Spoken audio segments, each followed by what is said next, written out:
कुछ ऐसी हस्तियां जो भुलाए नहीं भूल सकती, कुछ ऐसी हस्तियां जिन्होंने बॉलीवुड इंडस्ट्री में अपनी एक अलग पहचान छोड़ी है। नमस्कार, स्वागत है आपका न्यूज बाइस्कोप में। मैं हूं आसिया। आज फिल्मी सफरनामे में ऐसी ही एक हस्ती के बारे में हम बात करेंगे और वो हस्ती है साधना। झुमका गिरा रे हाय। 60 के दशक को बॉलीवुड का गोल्डन एरा माना जाता है और इसे गोल्डन एरा बनाने में जिन लोगों की अहम भूमिका रही उसमें एक नाम साधना शिवदसानी का भी है। साधना के नाम से जिन्हें हम आमतौर पर जानते हैं, उनकी एक्टिंग से ज्यादा उनके हेयर स्टाइल और ड्रेसिंग स्टाइल ज्यादा फेमस रहे और ये उस दौर की बात है जब ये ड्रेसिंग स्टाइल या हेयर स्टाइल हीरो को पॉपुलर बनाते थे। लेकिन उस दौर में साधना ने एक नया मुकाम बनाया। ये वो दौर था जब साधना हेयर कट काफी पॉपुलर हुआ था और हिंदुस्तान की आधा से ज्यादा लड़कियां अपने बाल पेशानी पर गिराकर साधना बनकर घूमा करती थीं। अगर मैं जानती कि घूंघट के हटने से फूल भी अंगारे बन जाएंगे तो मैं घूंघट में ही छिपी रहती। उनके इस हेयर स्टाइल के पीछे की कहानी हम आपको बताएंगे, लेकिन सिर्फ उनका हेयर स्टाइल ही नहीं, इसके अलावा टाइट फिटिंग कुर्ता और चूड़ीदार का फैशन भी वही लेकर आई थी। कुछ ही दिन हुए एक नज्म सुनने का इत्तेफाक हुआ था। नज्म ने दिलो दिमाग में अपना घर बना लिया है। साधना की फिल्मों के गाने आज भी उतने ही मशहूर हैं। लग जा गले, के फिर हंसी रात हो न हो, झुमका गिरा रे, गुमनाम है कोई जैसे गाने आज भी पुराने नहीं लगते और उनका रिमिक्स आज भी लोगों को उतना ही पसंद आता है। बरेली के बाजार में झुमका गिरा रे, गुमनाम है कोई। साधना किसी भी हीरो के साथ फिट हो जाती थी और उनकी जोड़ी काफी जचती थी, इसलिए कई एक्टर के साथ उनकी जोड़ी काफी हिट भी रही।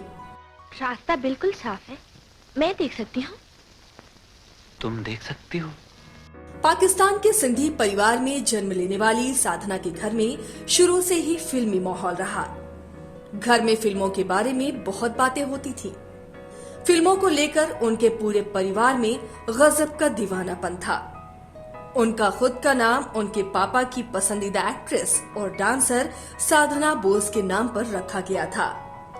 साधना के पापा मशहूर एक्टर और करीना करिश्मा कपूर की मां बबीता के पिता हरी शिवदसानी के बड़े भाई थे।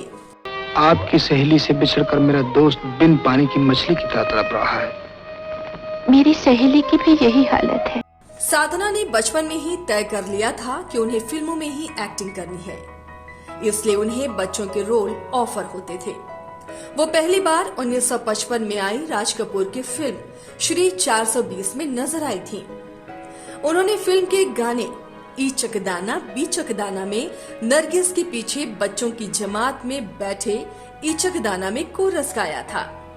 इस फिल्म के लिए राज कपूर को कुछ बच्चों की जरूरत थी जो नरगिस के पीछे बैठ सके। इसके लिए उन्होंने बच्चों का जुगाड़ सेट पर मौजूद लोगों से करने को कहा। वहां मौजूद लोगों में से कुछ लोग साधना के पिता को जानते थे, इसलिए उन्हें भी उन बच्चों में शामिल कर लिया गया। 4 दिन की जिंदगी में अच्छाई का बदला अच्छाई से दिया जा सकता है। किसी भी एहसान का बदला किसी और एहसान से दिया जा सकता है। पैसे से दिया जा सकता है, मीठी बातों से दिया जा सकता है, मगर एक चीज है और वो कहलाती है मोहब्बत, जिसका जवाब सिवाय मोहब्बत के और किसी चीज से नहीं दिया जा सकता। साधना को फिल्मों में एक्टिंग ही करनी थी।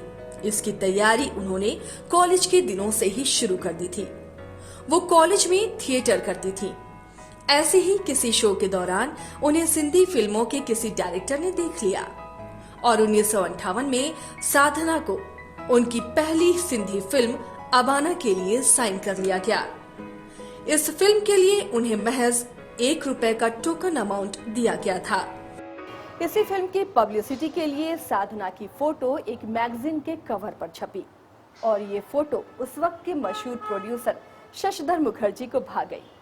तब उन्होंने साधना का एडमिशन अपने एक्टिंग स्कूल में ही करवा दिया और इसके बाद अपनी फिल्म लव इन शिमला में भी साधना को मौका दिया और इस फिल्म में साधना के अपोजिट हीरो कास्ट किए गए शशधर मुखर्जी के ही बेटे जॉय मुखर्जी। साधना कट हेयर स्टाइल के बारे में सभी को पता होगा।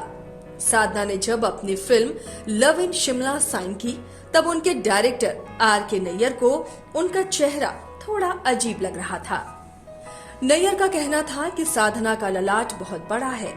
उन्होंने अपनी पसंदीदा हॉलीवुड एक्ट्रेस ऑड्रे हेपबर्न की देखा देखी साधना का बाल भी वैसे ही करवा दिया।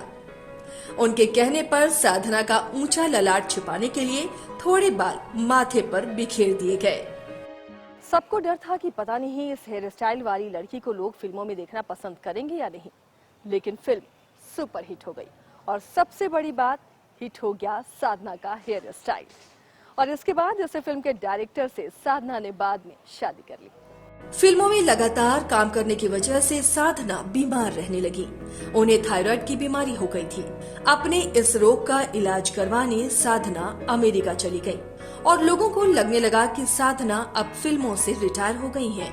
करीब 2 साल तक अमेरिका में रहकर साधना ने थायराइड का इलाज कराया क्योंकि इसकी वजह से उनकी आंखों में भी परेशानी आ गई थी। इस दौरान साधना की माली हालत ठीक नहीं रहने लगी और वापस लौटने पर साधना ने दोबारा फिल्मों में काम करना शुरू कर दिया। बीमारी से ठीक होने के बाद उनकी पहली फिल्म थी इंतकाम, जो बड़ी हिट रही। इसके बाद उन्होंने एक फूल दो माली जैसी हिट फिल्म की, लेकिन अपनी अगली फिल्म को लेकर वो असमंजस में थी।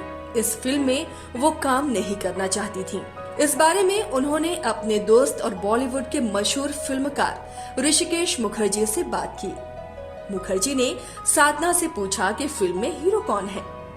साधना ने राजेंद्र कुमार का नाम बताया, जिसके बाद ऋषिकेश मुखर्जी ने उन्हें सलाह दी कि ये फिल्म उन्हें जरूर करनी चाहिए क्योंकि राजेंद्र कभी खराब स्क्रिप्ट नहीं चुनते। इतने सब के बाद साधना ने फिल्म के लिए हामी भर दी और वो फिल्म ब्लॉकबस्टर साबित हुई। और ये ब्लॉकबस्टर फिल्म थी मेरे महबूब, जिसके कई गाने आज तक सुपरहिट गानों में शुमार रहे हैं। साधना ने कई सुपरहिट फिल्में दी, लेकिन ये उनकी बदनसीबी ही कहिए कि कभी उन्हें बेस्ट एक्ट्रेस का अवार्ड नहीं मिला। हालांकि काफी बाद में उन्हें लाइफ टाइम अचीवमेंट अवार्ड जरूर मिला। उनका आखिरी दौर भी काफी मुश्किलों भरा रहा। अपने बंगले के लिए कोर्ट कचहरी के वो चक्कर लगाती रही और इसी दौरान ये चमकता सितारा हम सबको अलविदा कह गया। तो आज के लिए फिल्मी सफरनामे में इतना ही। हम फिर हाजिर होंगे किसी और हस्ती के साथ। तब तक के लिए दीजिए इजाजत, लेकिन आप देखते रहिए न्यूज़ 22 को।